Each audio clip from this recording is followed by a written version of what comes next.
Selamat pagi semua, saya Markus Wijaya mengajak teman-teman merenungkan firman Tuhan melalui renungan Embun Surgawi. Teman-teman, akhir-akhir ini saya sering mendengar kata privilege, yang artinya hak istimewa.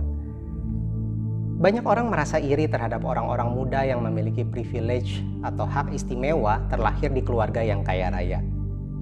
Orang-orang yang iri ini merasa, andai saja saya memiliki privilege yang sama dengan orang-orang muda kaya tersebut, saya pasti dapat melakukan hal-hal yang lebih hebat dari mereka. Apakah betul orang-orang yang iri ini bisa melakukan lebih hebat dari orang-orang yang memiliki privilege tersebut? Kita tidak tahu, karena itu semua kan hanya berandai-andai ya. Kenyataan kehidupan tidak dapat diubah hanya dengan berandai-andai. Teman-teman, apakah Anda merasa termasuk orang yang memiliki privilege atau hak istimewa dalam hidupmu?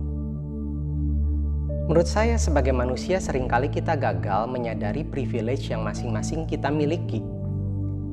Menurut saya terlalu sibuk mengomentari privilege orang lain dan gagal melihat privilege yang kita sendiri miliki merupakan salah satu kesia-siaan dalam hidup ini.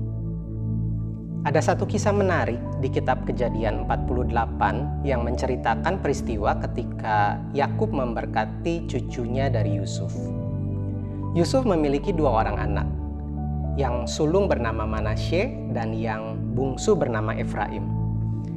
Dan sudah menjadi suatu hal yang umum di bangsa Yahudi ketika anak sulung memiliki privilege yang lebih dari anak lainnya dalam hal berkat. Akan tetapi Kejadian 48 ayat 14 mencatat suatu hal yang sangat tidak biasa, di mana Israel, nama lain dari Yakub, mengulurkan tangan kanannya dan meletakkannya di atas kepala Efraim, anak yang bungsu, dan tangan kirinya di atas kepala Manasye, anak yang sulung. Jadi tangannya bersilang ketika memberkati mereka. Kenapa tangan Yakub sampai bersilang? Karena Yusuf sebenarnya sudah menempatkan kedua anaknya sedemikian rupa supaya Yakub memberkati sesuai dengan urutan kelahiran.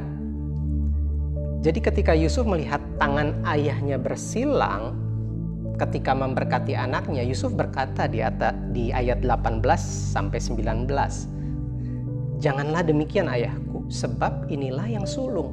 Letakkanlah tangan kananmu ke atas kepalanya." Tetapi ayahnya menolak. Privilege berkat yang seharusnya diberikan kepada anak sulung malah diberikan kepada anak bungsu. Niat sekali ya Yakub ini menyilangkan tangannya, yang dalam kitab bahasa Inggris versi NIV dikatakan crossing his arm. Menurut saya bukanlah kebetulan Yakub melakukan hal ini, tetapi secara rohani Yakub sedang mendemonstrasikan tentang cross atau salib, di mana pada salib itu terjadi pertukaran privilege. Yesus sebagai yang sulung menanggung beban dari kita agar kita menerima privilege berkat yang seharusnya layak diterima olehnya. Yesus mendedikasikan kehidupannya supaya privilege ini bisa jatuh ke tangan kita umatnya, yaitu Anda dan saya yang ditebus olehnya. Dan saya yakin Yesus berharap kita menyadari privilege ini.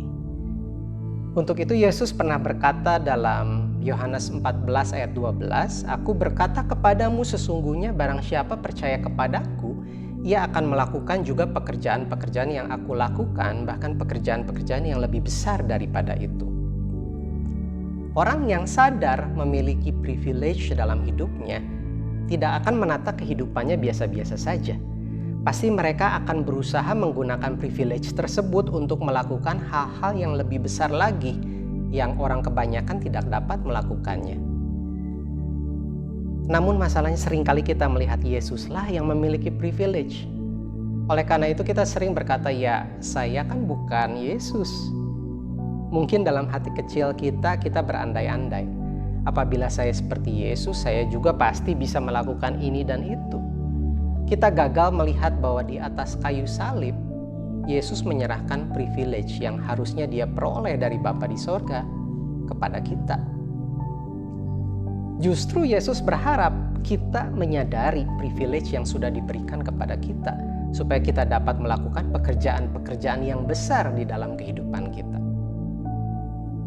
Teman-teman, apakah Anda termasuk orang yang memiliki privilege atau hak istimewa di dalam hidupmu?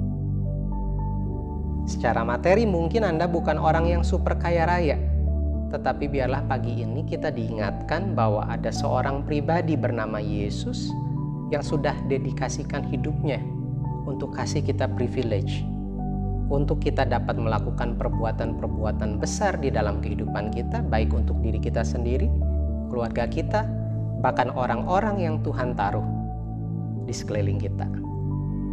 Tuhan memberkati.